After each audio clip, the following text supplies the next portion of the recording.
Hey there, Asin Kuis! Welcome back to my channel. In this video, samahan nyo ako rito mismo sa Butuan para mag-attend ng JML Concert for a Cause sa Almond Inn & Resort. So, tara!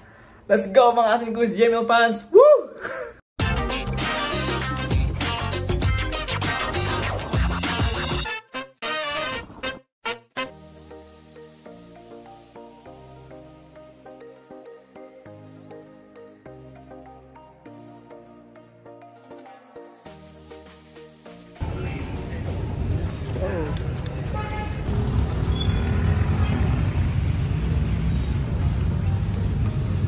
Hey mga Asin Kuis, na yung ticket winner natin! Shout out! Thank you! See you! First time sila makikita? Opo! Buti taga dito ka. Kaya nakita ko na sila, pero hindi ko sila napanood sa rehearsal. Ito ka na sa Becky Tickets. Okay, enjoy! Thank you! Hi! Feel free to capture the memories. May mga kamag-anak eh. Hello sa mga taga-Davao. Mga Asin Kuis, nandito kanina sila Jem and Mariel dahil sila nakaupo. Nag-usap kami actually nito. Earlier.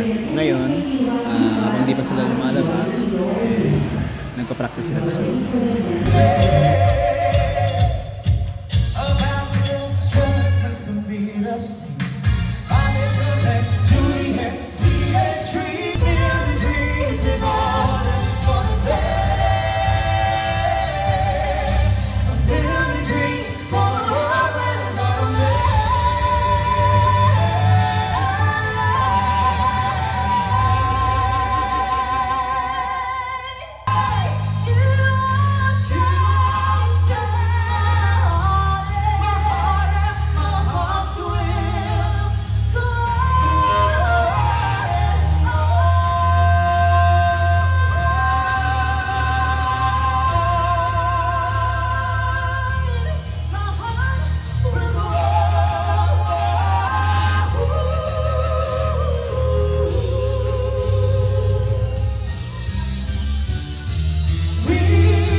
Peter as in Guys, nakabarin tayo dito sa hotel dahil, anong oras na ba? 10:47 na. And then actually maaga namang natapos yung show pero nag-stay pa kami kasi ang ganda pa ng music eh. Nagkapatugtog pa sila and then nagkaroon pa ng photo op with Jamiel. So yung mga fans nagkaroon ng chance na mas maging malapit sila sa Jamiel, kina JM and Mariel. And masasabi natin, though the material o yung mga songs na kinanta nila ay na-performan nila, iba pa rin kasi yung experience pag live. Okay? Kaya yung ganong feeling, hindi mo siya makumpara kung nanonood ka lang din sa video eh. So you have to see them perform live, mga Jamiel fans, kasi iba yung intensity. Ano yun? Iba yung dama mo yung power at saka nasa same venue kasi kayo. Kaya, tsaka nakikita mo lahat eh. Di ba, with videos kasi, some portions na minsan kalahati lang, dito lang sa taas. And, kita mo kung paano yung buwelo nila, ganyan. And the reactions of the people also, syempre kasama rin yun. Nandun pa rin na may bigla na lang tumitili lang, JM, Mariel, ganyan. And mga kinikilig kasi nga, they have that magic eh, when they perform, di ba? Na, they can make the people laugh, excite, yan. Yeah, basta may sumisigaw na lang kaya nakakatuwa, di ba? Ibang klase. And husay, as always, mahusay. Sinabi ko nga, sila JM kasi medyo ano lang sila eh.